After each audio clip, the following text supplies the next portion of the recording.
What's up, guys? Another day, another Camaro. Well, this time it's actually a Firebird. But I told you guys about this in the last video. It's 69 Firebird that we did quite a long time ago. It's a LSA powered Camaro or Firebird. God, so many Camaros. It's a LSA 6L90 pullout out of a 15 ZL1 Camaro. It's I don't know, been a swap we did like I said about a year ago, and now we just got it back after paint, and it is beautiful. But it's just back. We got to finish it up, finish the chassis harness, finish up some odds and ends, and clean up the engine bay since it wasn't covered at all. So got a little bit more to do, and let's take you along for the ride.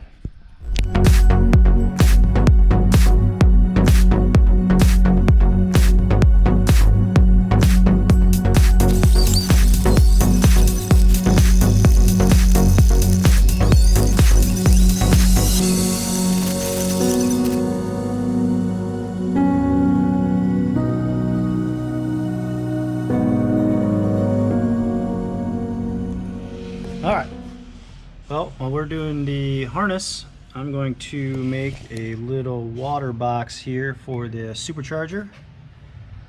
And I got a nice little spot right down here in the corner where the washer reservoir used to be. So I'll have a couple lines coming from here, down, around into this little heat exchanger we got down here. And I'm eventually going to put a pump down there on the frame rail where those wires are hanging out. So let's take some measurements, cut some metal, and I'll be right back.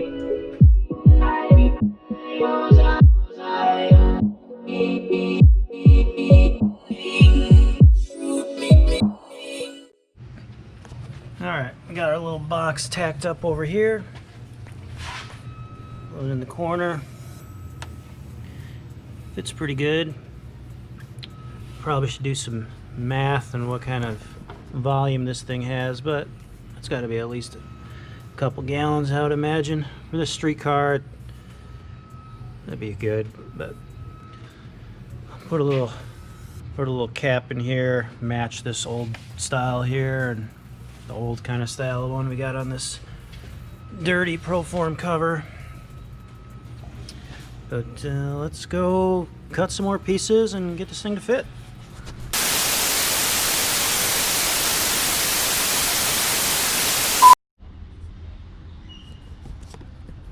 What's up, everyone? We're back. We're back on the 69 Firebird project. We're just finished up just about everything. About to head over to get the alignment done. But first I'll give you kind of a rundown of where we're at since we had a span there of doing the water tank to now, which is pretty much done. So here we are up in the air. Just go through a couple things we got going on with this car here. As you know, it's a LSA, but we use the full Holley install kit. It has right stuff brakes all the way around, 2-inch drop spindles. The Holley headers fit perfect. It's just a testament to show when you use stuff that's all supposed to fit together, it all works perfect.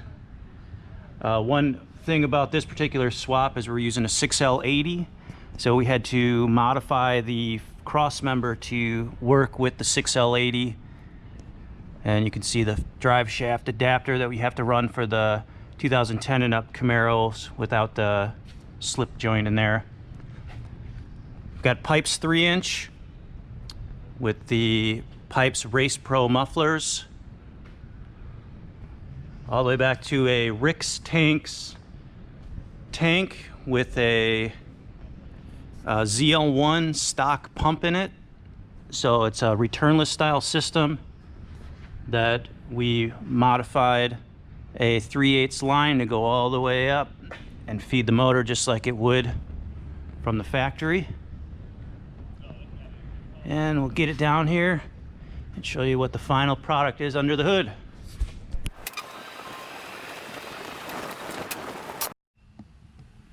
Alright, so I know I've gone over this probably a few times now, what's actually in this car, but like I said, it's a 2013 Camaro, complete pull-out. So it's the 6.2 supercharged motor, the ZL1, 6L90 transmission. We use the full Holley install kit with a modified cross member, hooker headers that come with the kit, the Holley pan. Something a little different about this particular swap is we have a Olson Custom Works accessory drive that modifies the accessory drive to work on a C6 belt line. So we could use the high mount alternator setup provided by Holley, and the alternator accessories also from Holley to fit on the C6 belt line. So just kind of show you here,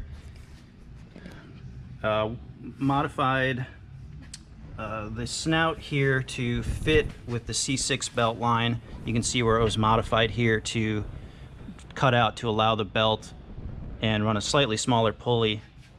It's the Holley upper AC mount there, the high mount, and again the high mount alternator. We made a custom power steering reservoir to fit that. We also have the heat exchanger water box there that comes to a small heat exchanger up front, and converted the box to, or the core itself, to run off AN lines for a little bit cleaner setup. But everything fits awesome. It's a great kit. We use the Holley products a lot, which I'm sure if you watch any of our other videos, I probably say that every time. But it fits. The Olson Custom Works thing works great for a low boost application. Something that you're going to run a little bit higher boost, you probably want to stick with the 8 rib or a little bit better setup. But for this car, just a driver guy just wants to get in it and use the power that the ZL1 offered. So works great. And we'll get it off the lift here and roll it back so we can get the doors open and check out the finished product. All right, here we are. We'll give you the full overview of the car. You can see what we look like.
All right, so the interior here, we got coated digital gauges, as we do on pretty much every swap.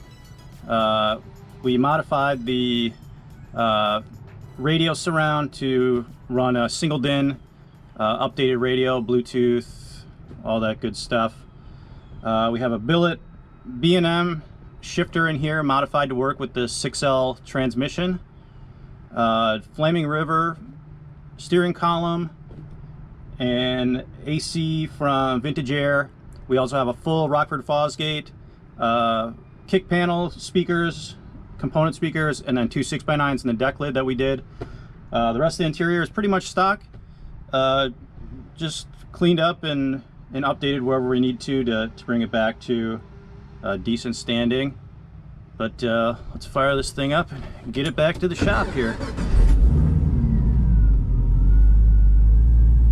Runs just like a stock 2013 Camaro. It's a beautiful thing. All right, let's get her back here. Steering is just a Jeep box, 96 Grand Cherokee box, which is all updated, new links and whatnot. So the steering is still very tight. It's very nice. This car actually originally had a rack in it when we got it. We ended up taking the rack out. The turning radius was really bad. It was nice to have the rack, but it's just, the stock setup works just fine. So she's got some balls, even from stock. It's pretty amazing. Well, I guess that's what happens when you put it in a car that weighs 1,000 pounds less than the car it came in. So, well, we'll get this thing cleaned up. We'll get it next door here to get the alignment done, and we'll get it all ready to go for the customer to show up and take delivery. But we'll check back with you. All right, well, I hope you enjoyed that video. It's kind of broken up because of the whole coronavirus thing. We had to take a little bit of time off and didn't really get to work on the car a lot, waited for some parts, but we're back. We finished the car, on to the next one. I think the next one is going to be 73 Monte Carlo convertible, which is right there. But if you like this video, like and subscribe, comment below if you have any questions on the swap. If you have any questions on a swap in general, let us know. We're happy to help. But thanks for watching. We'll see you on the next one.